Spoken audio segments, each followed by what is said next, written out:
The mark that shouldn't exist. The first thing she feels is fire. It isn't the soft heat of blankets or the low thrum of the old radiator.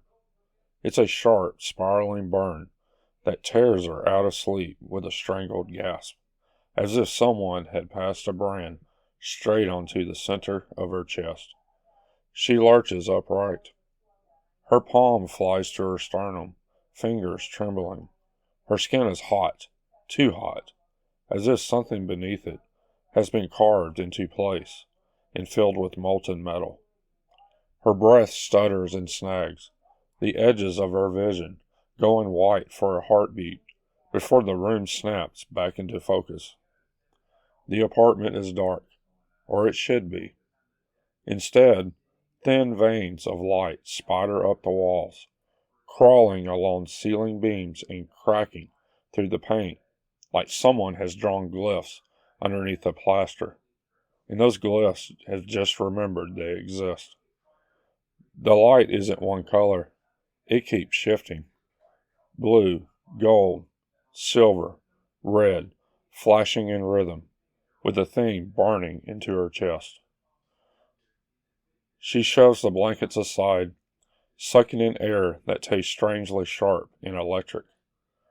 Her t-shirt clings to her from sweat. She drags the hem up just enough to see. There it is. A mark spirals over her skin, like an elaborate sigil, lines threading outward from a central curve, intersecting in sharp angles and soft arcs, pulsing like a second heartbeat. It glows from within, light pushing through flesh, flickering between four colors: molten gold, foxfire orange, storm blue, and deep, unsettling crimson. "This isn't real," she whispers. The room answers with a low, crackling hum. It builds from everywhere at once, beneath the bed, behind the dresser, inside the walls. Her small bedroom feels suddenly too full, the shadows too heavy, the corners too deep. Her skin prickles under the invisible pressure of being watched. The air shifts. Something presses down, thick and weighty, as if a storm is rolling through the ceiling and lowering itself into her lungs. Her breath turns shallow. The hairs on her arms rise. The sigil on her chest flares, and for a moment, pain and pleasure lace together so tightly she can't separate them. She swings her legs off the bed, bare feet hitting the worn floorboards. They're vibrating, not loudly, not visibly, just a faint tremor that runs up through her bones, buzzing under her skin. Then the room darkens all at once.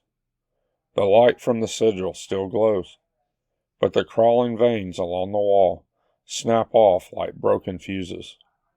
There's only the soft wash of street lamp glow sneaking past the curtains and the strange pulsing light from her chest.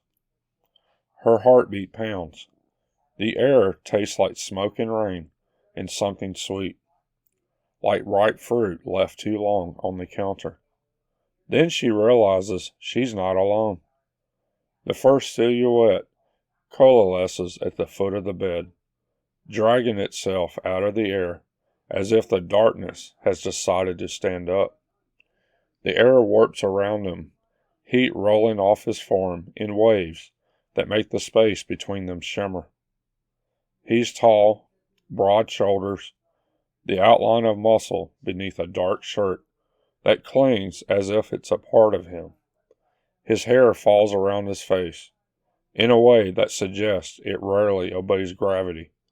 The shadows cling to the curve of his jaw, to the slope of his neck, but his eyes burn.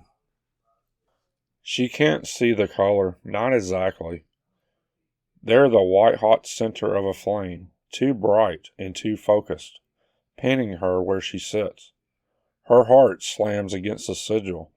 The mark flares gold. The second presence slides into being to her left, not with force, but with slight inevitability,